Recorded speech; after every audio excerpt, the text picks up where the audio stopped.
habéis visto que el mercado digital es un sitio interesante para trabajar.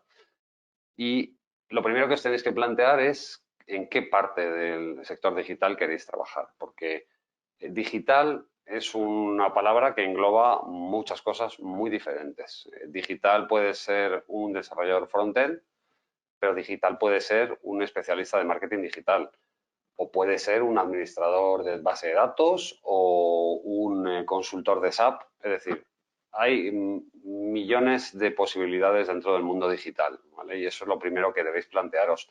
Al final, eh, digital no es más que un apellido de otra cosa, ¿no? Entonces, eso es lo primero que tenéis que tener claro. ¿Qué es lo que queréis hacer dentro del mundo digital?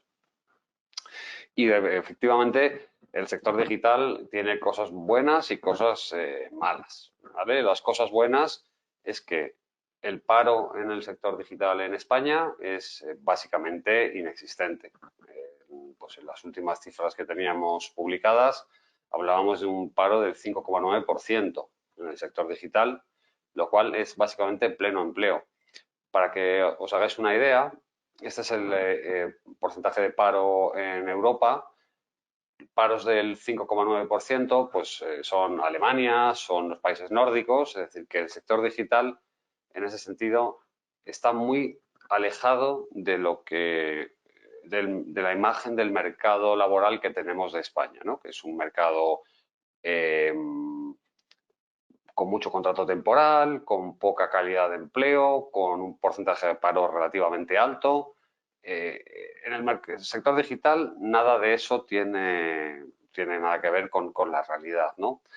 Y de hecho, incluso la dinámica en la que empresas y profesionales se relacionan es muy diferente en el sector digital. En el sector digital, la falta de profesionales es un problema recurrente que ha llevado a muchas organizaciones a saltarse, digamos, las vías tradicionales de formación de profesionales para generar nuevos profesionales digitales, ¿no? Por ejemplo, Tokyo School es uno de los centros de formación que prepara este tipo de profesionales, pero para que os hagáis una idea, Telefónica ha lanzado su propio centro oficial de formación profesional para generar profesionales digitales porque los necesitan, ¿no? Igual que esto, hay muchas iniciativas privadas que pretenden responder a esta necesidad, ¿no? Como Actívate de Google o muchísimas otras. Con esto os quiero decir que si sois profesionales bien formados y que podéis aportar un factor diferencial, y ahora entraremos en eso, la dinámica con la que vais a hablar con las empresas es muy diferente a la de una dinámica normal en la que es la empresa la que tiene, digamos, la sartén por el mango. En muchos casos son los profesionales los que pueden negociar con las empresas y gestionar una negociación de condiciones en condiciones mucho mejores que las que profesionales de otros sectores podrían entrar. Cosas malas de la economía digital, pues que la economía digital no deja de ser otro sector de la economía española. Y como sabéis, pues la economía española se caracteriza sobre todo por empresas de muy pequeño tamaño y en el caso del sector digital por mucha subcontratación. Con esto lo que os quiero decir es que una empresa grande como Indra, por ejemplo, puede conseguir un contrato público muy importante, pero lo trocea y lo subcontrata a su vez a otras empresas del sector que a su vez lo trocean y lo subcontratan, y ese es un problema que existe en el mercado digital español, y es que hay una gran subcontratación y eso al final acaba en condiciones laborales que son peores de las que podríamos tener si se subcontratara menos, ¿no? en los profesionales. Yo os recomiendo que entréis en la digital, en la página que os pongo ahí, os descarguéis el informe de economía digital en España y os lo leáis con atención porque, bueno, vais a entender bien qué actores hay, qué tamaños tienen, cuánto se factura. Todos esos datos son interesantes a la hora de ponerse a buscar un empleo en este sector. Un factor que hay que atacar ya es algo que vais a oír mucho y que seguro que habéis estado escuchando ya. toda la parte de esta guerra de generaciones que hay, ¿no? Las empresas quieren millennials, quieren nativos digitales y bueno, todas estas discusiones un poco heredadas quizá de otros países. Esto es más relevante, por ejemplo, en Estados Unidos y que aquí hemos adoptado también, aunque no es exactamente la situación española, ¿no? Para el que no se lo sepa, pues según tu fecha de nacimiento, pues perteneces a una generación o a otra generación, ¿no? Y aparentemente, en función de la generación a la que perteneces, pues eres más analógico, eres más digital, eres inmigrante digital si no has crecido con esa tecnología pero la has adoptado posteriormente, eres nativo digital si has crecido con esa tecnología. Al final, como todos los estereotipos, esto está para romperse y no es algo que debamos asumir como una limitación propia, sino como, en un momento dado, un factor diferencial. No sé de qué edades estamos hablando entre la audiencia, pero los que tengáis, no sé si hay alguien mayor de 40 entre la audiencia que mande una pregunta. Si hay alguien mayor de 40, por ejemplo, Maximiliano, si no me equivoco, dice que tiene 43 años. ¿Vale? La edad, por ejemplo, es un factor que en algunas empresas puede suponer un problema, ¿vale? Para la hora de contratar perfiles. Pero, como os digo, todos los estereotipos están para romperse. Y al final, si tú vas a una entrevista y demuestras con unos proyectos que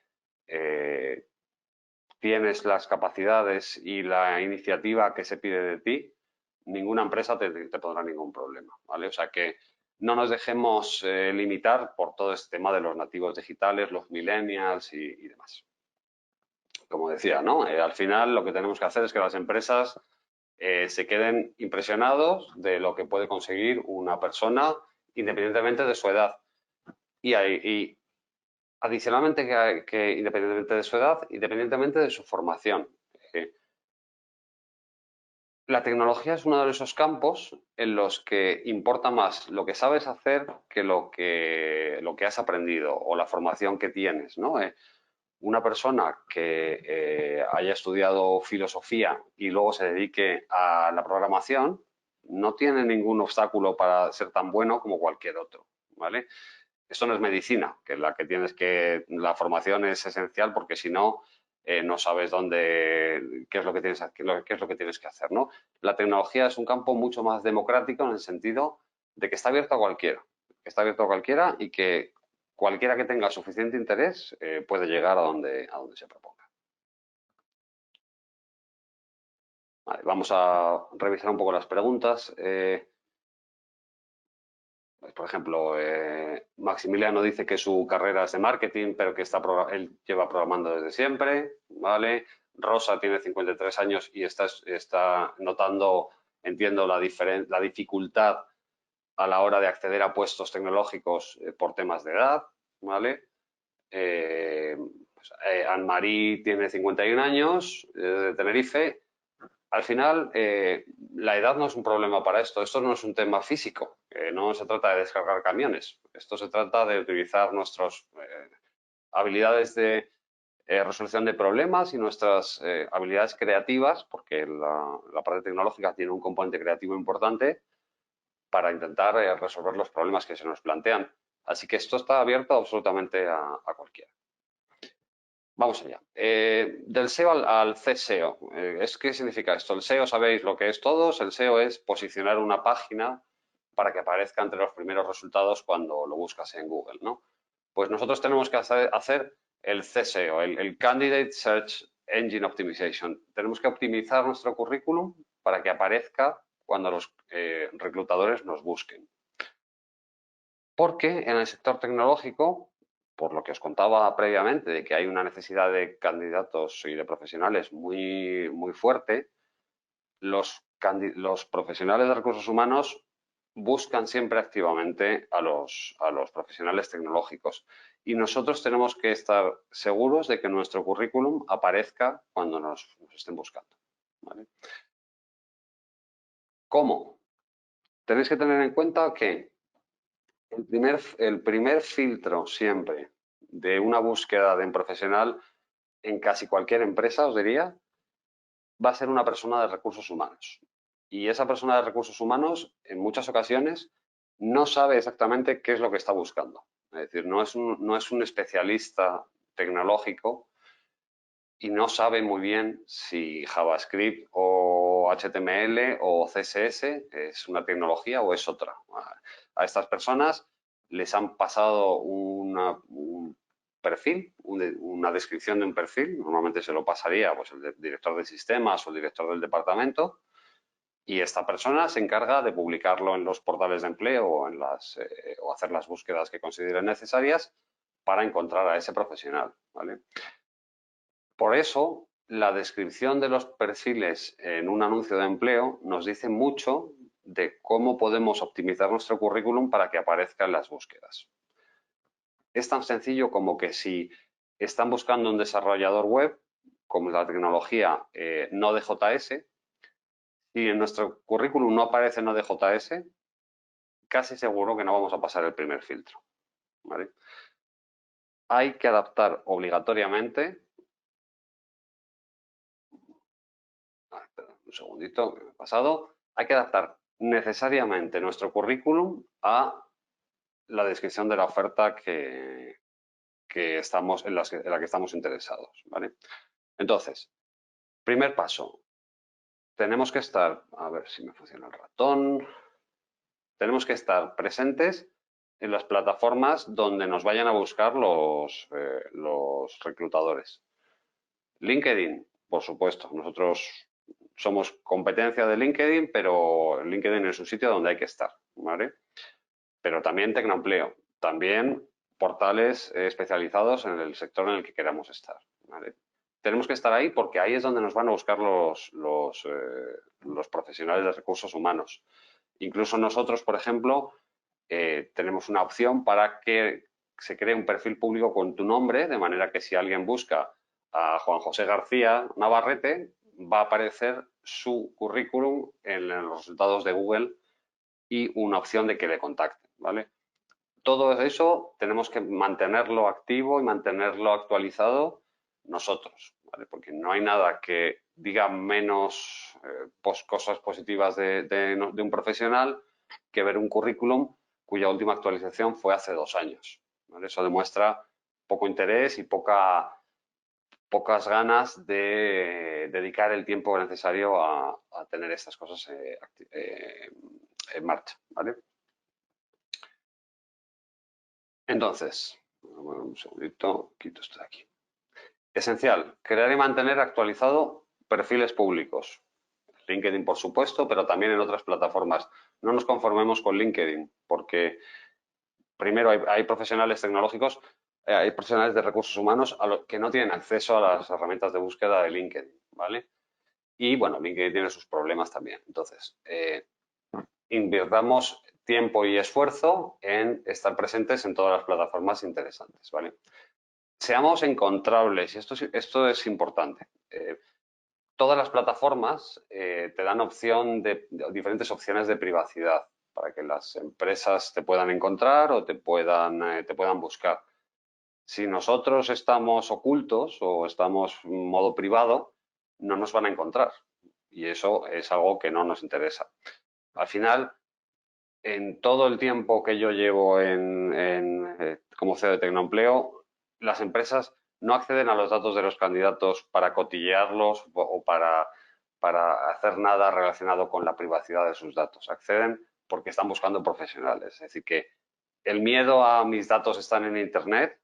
Si vais a una plataforma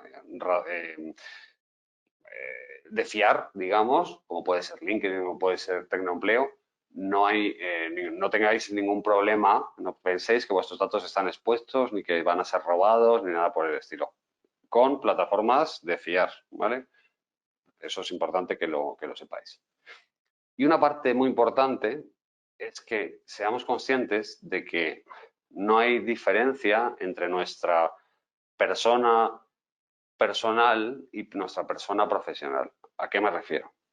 Si yo tengo mi perfil profesional con mi nombre, pero además tengo una cuenta de Twitter con mi nombre también, en la que me dedico a polemizar o a generar conflicto por el tema que sea, tema político, tema deportivo, tema cualquier otro tema, esas dos personas son la misma. Y aunque pensemos que no se nos va a relacionar una con otra, al final ocurre que los profesionales de recursos humanos quieren saber también qué tipo de persona eres, no solo qué tipo de profesional.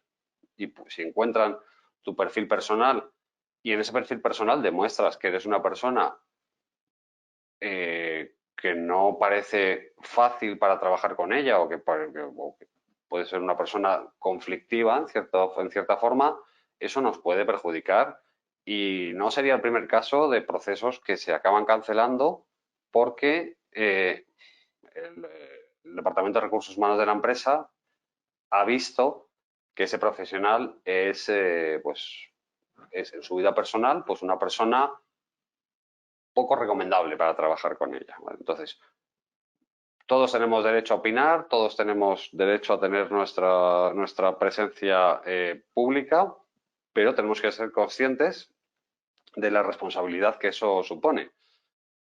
Y cuando opinamos una cosa en Internet, no hay manera de retirar esa opinión ni de decir que no lo dije. ¿Vale? Una vez todo lo que se publica en Internet está disponible para siempre. Así que seamos inteligentes y gestionemos bien nuestra imagen pública, nuestro perfil público en Internet para el objetivo que estamos buscando.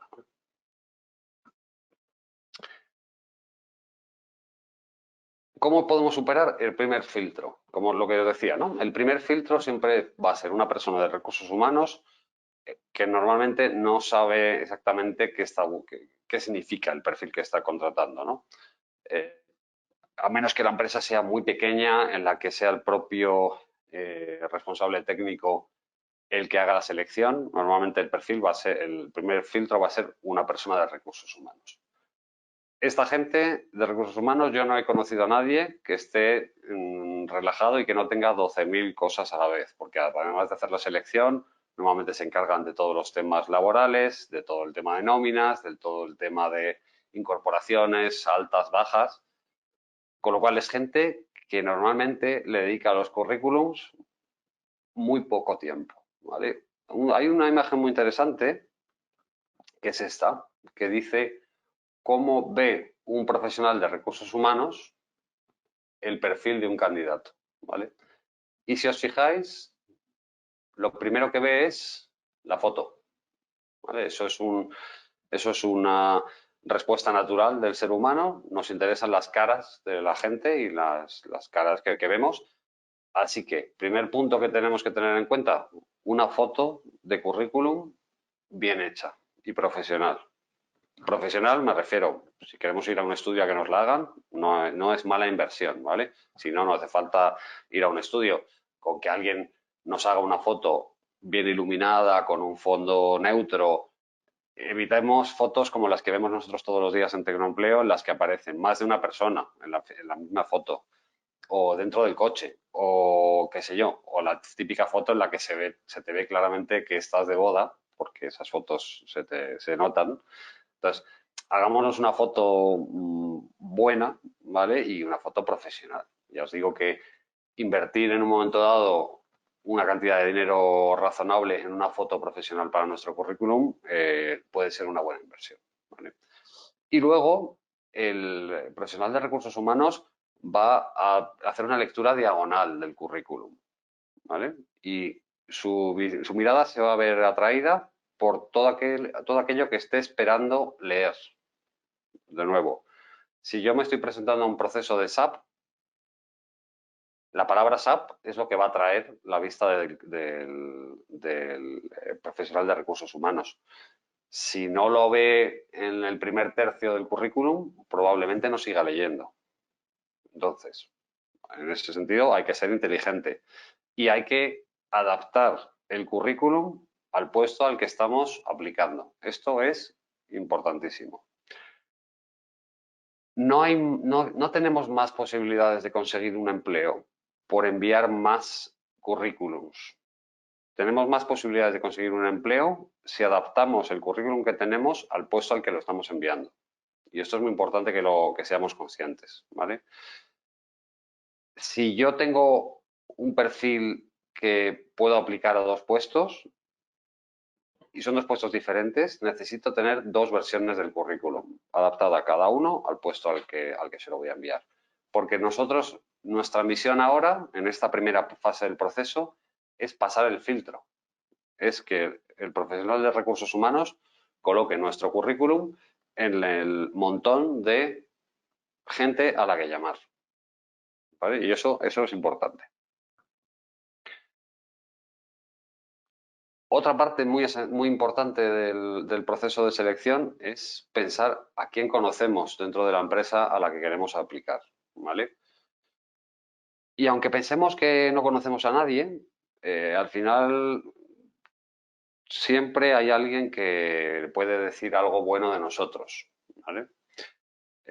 Sabéis los 6 grados de separación famosos, creo que eran, que decían que entre cualquier persona del mundo había como máximo 6 grados, ¿no? Pues esto al final no deja de ser verdad. Y la herramienta más potente que tenemos para esto es WhatsApp, que esta la tenemos todos, ¿vale? Y donde tenemos nuestros grupos de amigos en las que podemos preguntar, oye, ¿quién conoce a alguien en esta empresa? ¿Vale? Porque con una recomendación no en el sentido de enchufe, ¿vale? Sino de, oye, yo conozco, o una persona que yo conozco, conoce a este candidato y es interesante.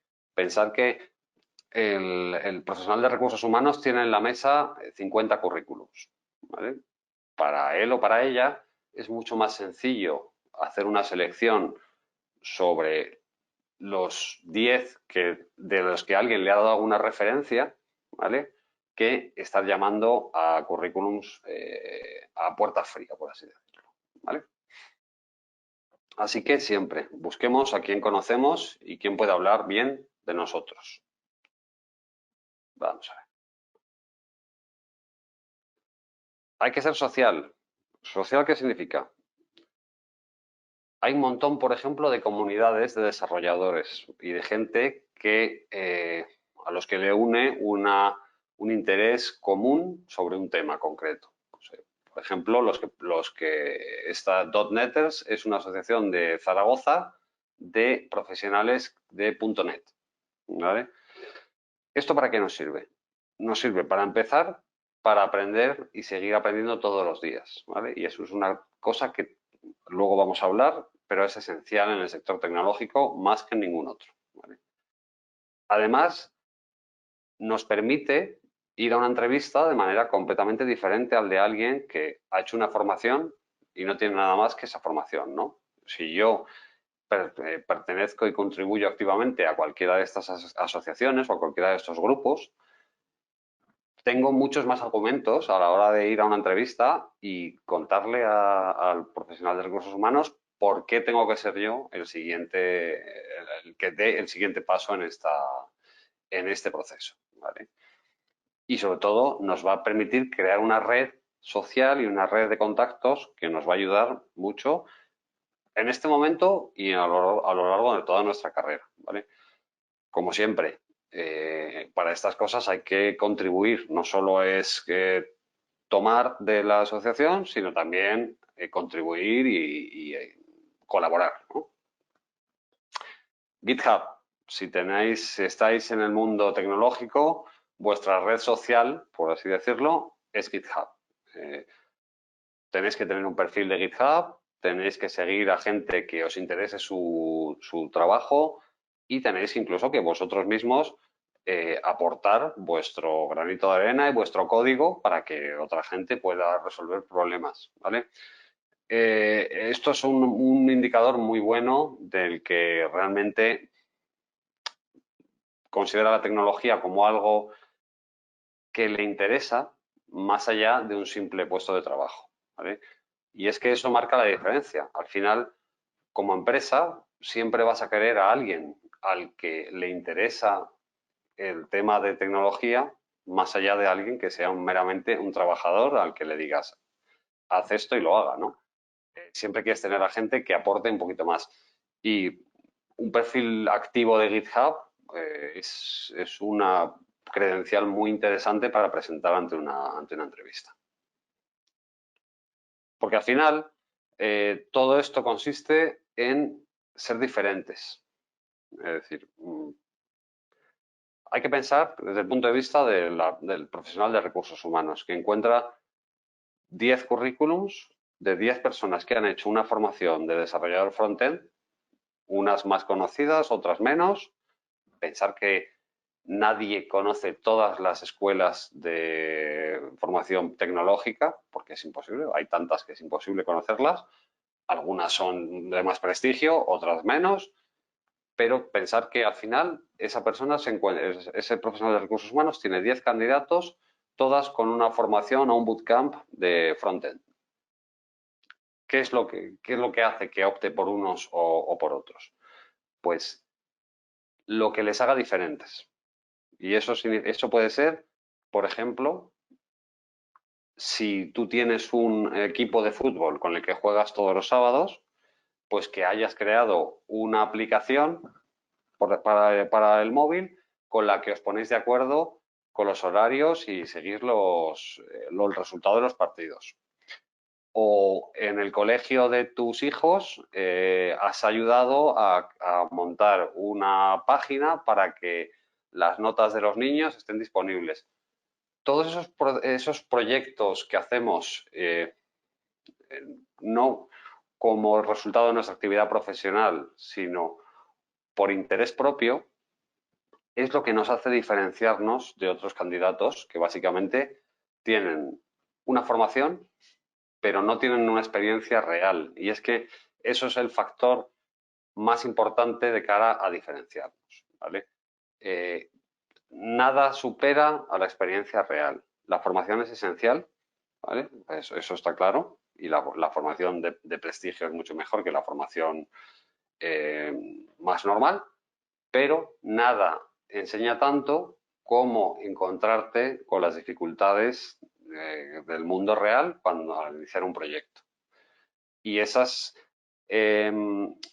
dificultades te las vas a encontrar cuando tú haces algo, no cuando has leído lo que alguien hizo o cuando alguien te lo ha contado. Solo cuando tú te has enfrentado a las dificultades lo vas a aprender. Y eso no tiene rival en una entrevista.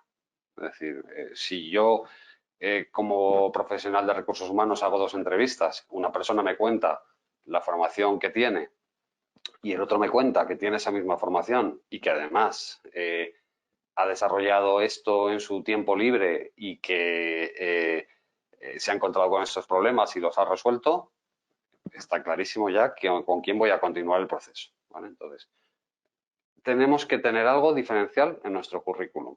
Y en este caso, en el caso tecnológico, es absolutamente trivial tener esa diferencia, porque la tecnología, muchas de las herramientas que se utilizan son gratuitas o de código libre.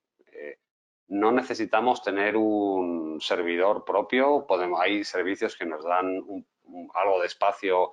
Amazon Web Services nos da espacio gratuito, por así decirlo, hasta cierto límite. Es decir, no hay ningún límite para que no podamos hacer un proyecto nosotros para aprender y para poder demostrar algo en la vida real, ¿vale? O sea que esto es lo más importante que quiero que os quedéis con ello, ¿vale? Es recomendable poner cursos que se estén realizando en un CV, sin duda, sin duda. Y sobre todo mucho va a depender de dónde vienes. Es decir, si tú eres un perfil que no eras tecnológico y que se está reconvirtiendo a este sector, lo más importante es que muestres pues, toda la formación que estás haciendo y todos los cursos que estás haciendo. Y de hecho, es buena idea siempre tener algún curso en marcha. No os digo que hagáis un máster todos los años, pero hay muchas plataformas de formación online que pueden hacer cursos pues un poco más pequeños, pero que muestren que siempre estamos, como lo que decíamos, ¿no? En reciclaje continuo y en aprendizaje continuo. Vale. Nos dice Maximiliano, las empresas no piden un solo skill, sino que piden Python, bases de datos, NoSQL. ¿En qué hacer más hincapié? Porque es imposible abarcarlo todo. Mi sensación es que las empresas cada vez más quieren perfiles flexibles. Porque es muy difícil conseguir un experto en una tecnología que a lo mejor tiene 2 años.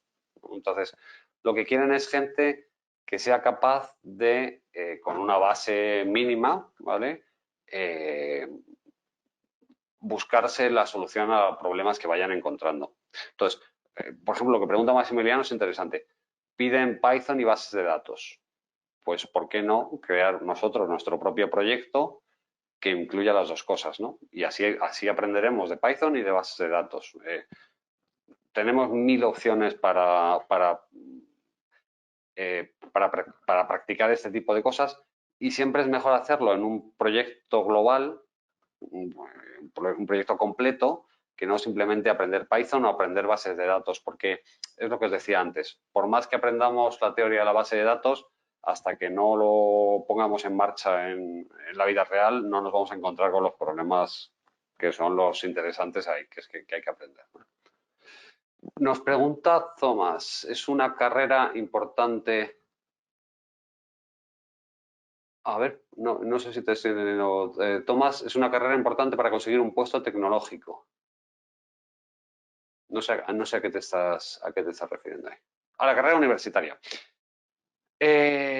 Vale, Tomás, la pregunta es si la carrera universitaria es importante para un puesto tecnológico. Os diría que hace unos años sí. Hace unos años había cierta titulitis en el sentido de que se pedían ingenierías, por ejemplo, informáticas, para puestos que no necesariamente lo requerían, ¿no?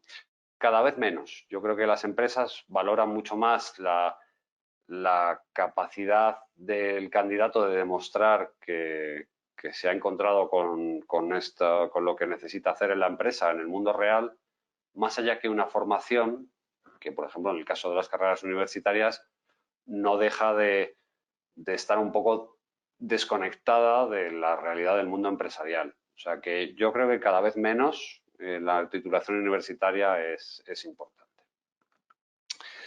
Pregunta Juan José. Hoy en día, gente como yo, venimos de otro oficio totalmente distinto.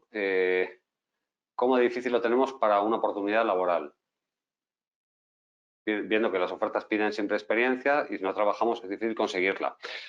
La experiencia, hay dos tipos de experiencia. Hay experiencia profesional, he trabajado en esto tantos años, pero también hay experiencia en el mundo real. Es decir, yo no tengo experiencia no he estado trabajando de desarrollador frontend, pero resulta que a la Asociación de Amigos de las Setas de la Sierra de Guadarrama les he hecho una página en la que tenemos todos los datos de todos los miembros, en las que hay una aplicación móvil que se conecta con ello.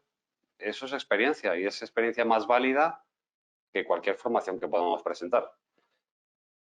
Más importante para la gente que viene de otro sector es demostrar el interés y no quiero decir pasión porque no me gusta nada lo de la pasión, pero el interés y las ganas por meterse en el sector en el que está queriendo entrar.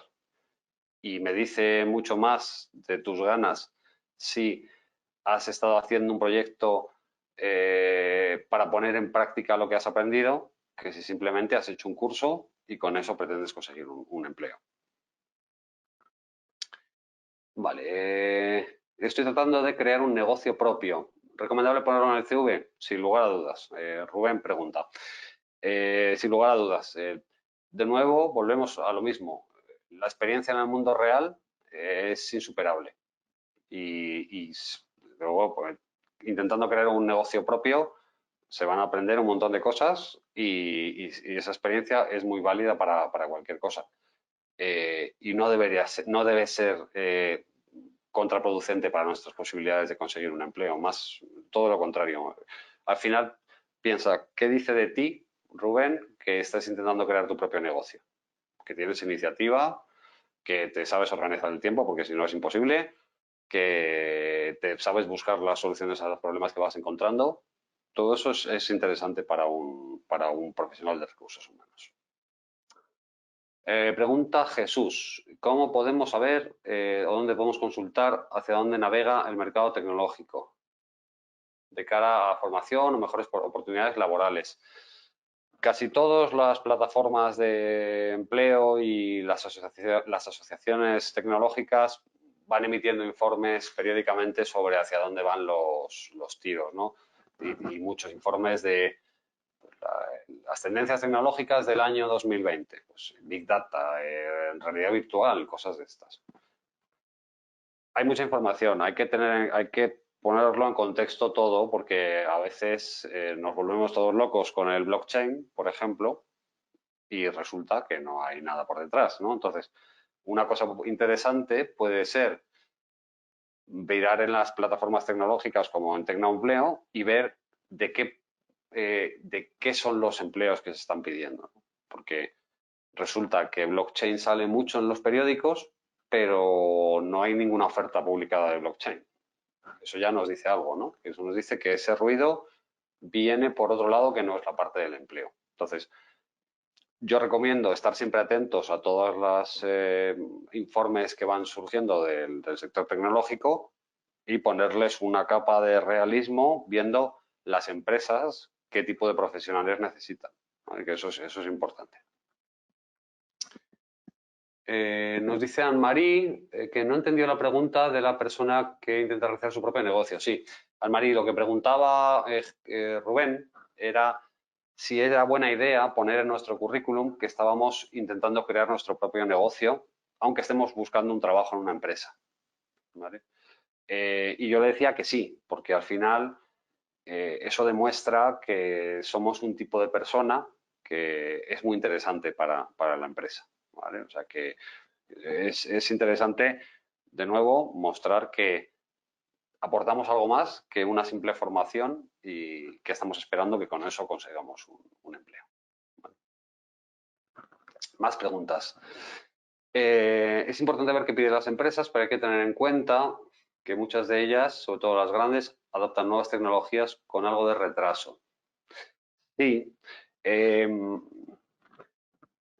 Y las nuevas tecnologías tienen las muy punteras, muy novedosas, tienen el problema de que pueden que no consigan mucha aceptación dentro del mercado, ¿no? Ha pasado con algunas tecnologías recientes que no han acabado de encontrar mucha aceptación porque no aportan un gran valor diferencial respecto de otras que ya estaban, ¿no? Entonces, no hay que dejarlo todo por irse a la última tendencia y dejarlo todo y no hacer nada más que blockchain, porque hemos oído que blockchain es lo que va a acabar con todo, ¿no?